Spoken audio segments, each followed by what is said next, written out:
All right, welcome back. This is Alex Vanstone, and this is Vanstone Virtual Productions bringing you Unreal Engine for Musicians Part 3. In this part of the tutorial, I'm going to be showing you how to build a sequence and work in Sequencer in Unreal Engine 5.3 and animate all of your characters. So the CGI woman playing the guitar, the dancing robot, the two deer, the fox, and the two crows. And the next thing we want to get into is we want to animate our environment. So what I'm going to do is I'm going to open a second viewport in another window. I'm going to go to Cinematic Viewer, and I'm going to pick our green screen camera. So we just kind of have this as a monitor as we work. Then I can go ahead and unpin this guy over here. Now, if I drive my camera around here, I basically want to have these crows like nice and close in the foreground, and I want to see enough detail of the background elements. Now, when you're trying to get into these like very specific camera positions, it's really good to change your snap sizes up here down to as low as they can go, because then you can really get in there with your mouse and your keyboard. See, this is even moving pretty fast, so I'm going to move my camera speed down to 0.033. There we go. Nice and easy on the dolly. Okay, so now we've got our crows and picnic in the foreground. And I like the composition with our elements in the background. So now we've got our camera position here. I'm going to go ahead and move that around. Now back to our content drawer. I think I have another window of this open. Yeah, content browser here. Let's go back to content. We're going to create a new folder, and we're going to call this Cinematics. And Cinematics is just kind of what you call a game, a cutscene in a video game, but it's just also the same tool set we use in animation and visual effects for creating an animated sequence in Unreal Engine. So here we're going to right-click, and now we're going to go down to Cinematics, and we're going to click Level Sequence. We're going to name this, don't lose my number, Sequence 01. Okay, now I click that open, and that gives us this tool set down here, which is called a sequencer. So the next thing we're going to do is I'm going to drop my camera actor in here. Now the first thing I want to do, since I know I like the position of where this camera is right now for lining up this shot, I'm going to click a keyframe right at the beginning of the sequence in my transform thing. Now the next thing for us to know is I'm pulling out my calculator because we are going to be doing 24 frames per second, so I'll change that here to 2396 to match my camera settings. But if we're doing 2396 times 60, and we have a song that is 3.5 minutes long, let me start over. So we have a song that is 3 minutes and 30 seconds long. So that is 60 seconds per minute times 3.5 minutes. That equals 210, and there are 24 frames for each of those seconds, so we need 5,040. So a big thing, whether you're shooting video or you are rendering computer graphics, is something that's going to make you get cleaner data and have an easier time in the edit and have less corruption with your files and make sure that your production is able to do everything it needs to do is shoot handles. And that means that you have a lead-in time before the part of the media asset you're using starts and a lead-out time before it ends. And think about this as like an extra 5 seconds of film stock before your footage is, and that way if there's anything with the camera getting up to speed, or in this case the computer and the graphics engine and everything rendering everything out, that gives you that lead time. So with that in mind, now that I have the camera in here, I can go ahead and close that second viewport, and then if I click camera cuts, this will just take me to that locked off camera angle. Now, what else do I want animated within this scene? Now, what's kind of cool is because of how I've arranged everything, I'm going to go ahead and jump. If you click this camera button again, then you jump back out. But a nice thing here is that because we're using animation assets rather than animation blueprints, and we're not using them in the sequence, they're just going to loop automatically wherever we put these animals. So I can go ahead and take this deer. Okay, she's good, looking pretty good about ground level, and you can see we have our camera there. And then when you're moving meshes around like this, I think you can usually be, yeah, a little bit faster with your camera speed. So we're gonna move this deer over here, and then I'm gonna move the stag this way, kind of balance out our frame and make them face each other, but not quite 90-degree angle. See, kind of that angle between them's a little more obtuse. I think that opens them up to camera. So next, we're gonna grab our guitar lady, and if we grab the little corner of our X and Y axes here, then I can move her around on this ground plane. And so I can move her ahead of the deer here, and that's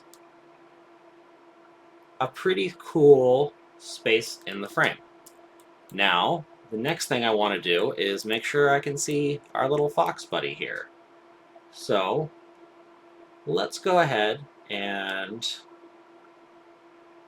put him here, and then I'm going to rotate him around and move him there. So we got our background animation here. We've got our mid-ground animation, and you can see that these are like increasingly less detailed animations. So the fact that they're looping isn't as noticeable the further into our frame they are. I'm just moving these things around to have them a little more balanced here. And I'm probably gonna have to move these again once I start looking at myself on the green screen. Let's go ahead and rotate her so she's open to camera. Nice.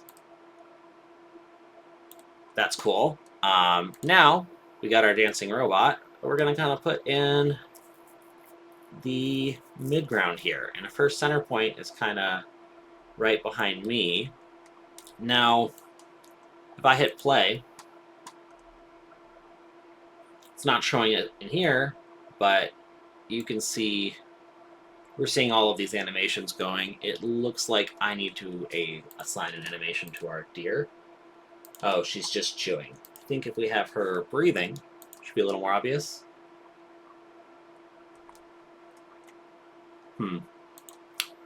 I think we want some like neck up and down movement, so we're going to go back into the skeletal mesh asset, and we're going to do idle look around. Okay, great. So this is kind of balanced with what the other deer is doing. We're going to go ahead and get out of play mode here. Now, the next thing we're going to want to do is, with all of these animations, that we know ones we like, and everything is just going to be a loop. The last two are, yeah, I've already got these assigned, as you can see. So, we're going to want to take all of our skeletal meshes and drop them over here into our sequence. So,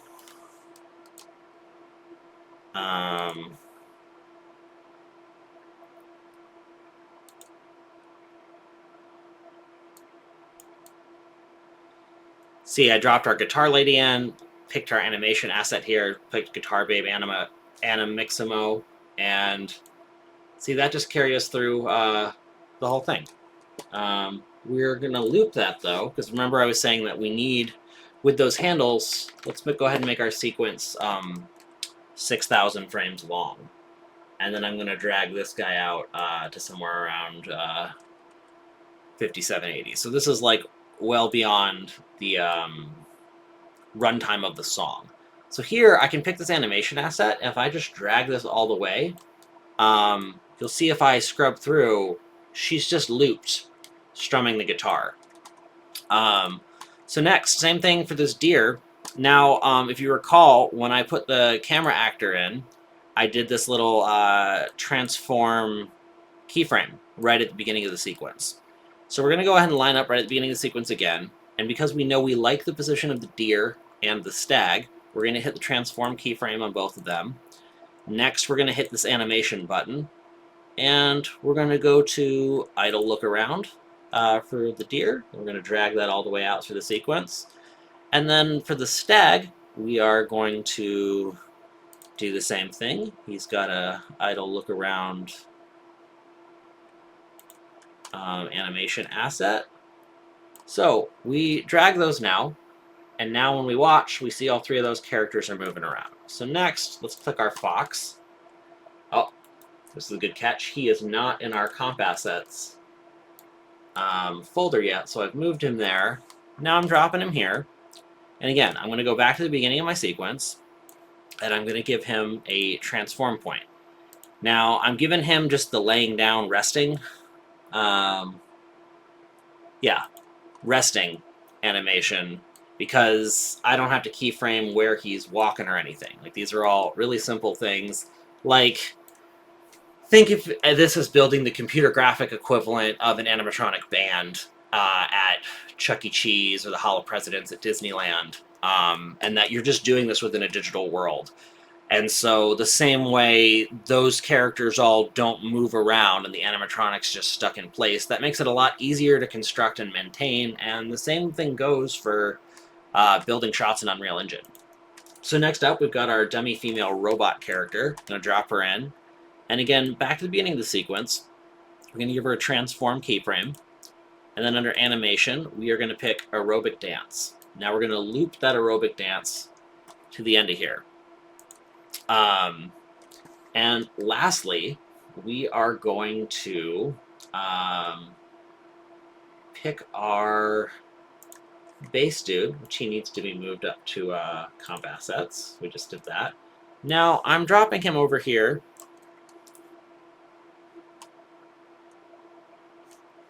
Okay, weird. Okay, so I've dropped him in, and I don't want to give him a transform keyframe quite yet, but here's his animation. So now he's playing his bass. So now if I go back up to camera cut, well, yeah, let's go ahead and do this, where I'm going to jump up to my green screen camera. So this is this view. I've got him selected. Now, being realistic for how big I have a 5x7 green screen in my apartment, so I have to keep in mind, like, how big am I going to be in the frame where you can see the detail of what I'm playing and light myself. So I think we're going to be a little bit closer than that. Probably around this frame size based on my last video. So when I look at this, I'm now seeing that all these foreground elements are a little too close. So I'm going to go ahead and hop out of camera. I'm going to go into this folder, and this is all the stuff that's been assigned to that foreground channel. I select it all, and I'm just going to move it a little bit forward. Now keep in mind this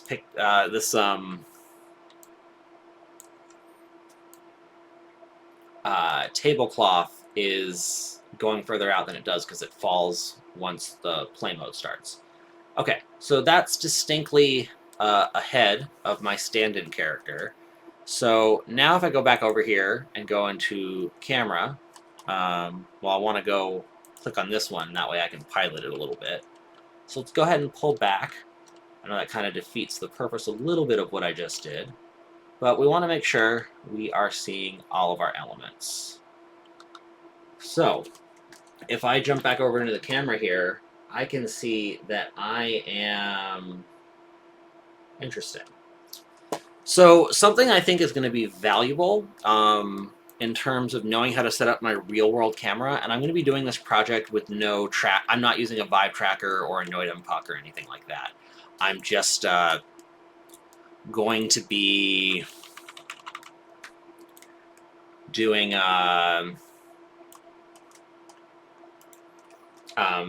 roughing this in by eye.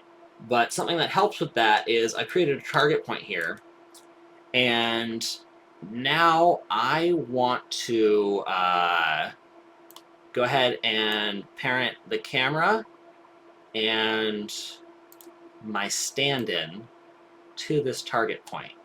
And now if I move this target point, it moves the camera and it moves the dude.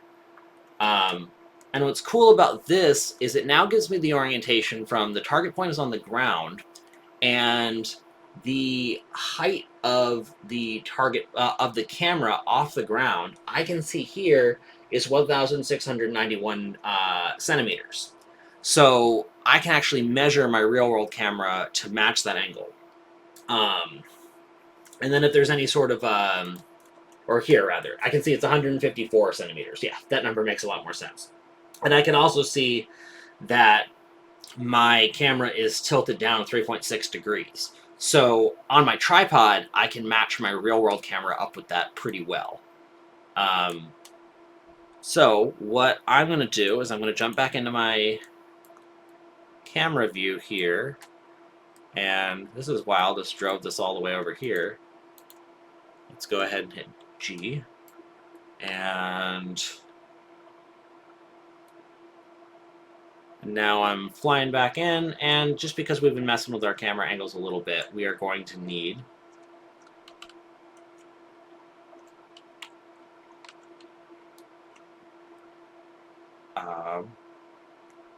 yeah.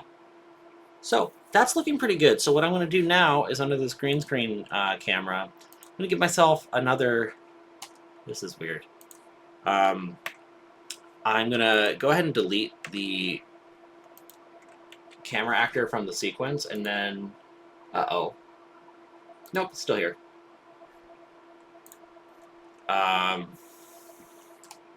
What I'm going to do is I am zeroing the camera from the target point. So now, if I add my camera back into my sequence, you got to drag it into the middle. Yeah, there we go. Now I'm piloting the camera.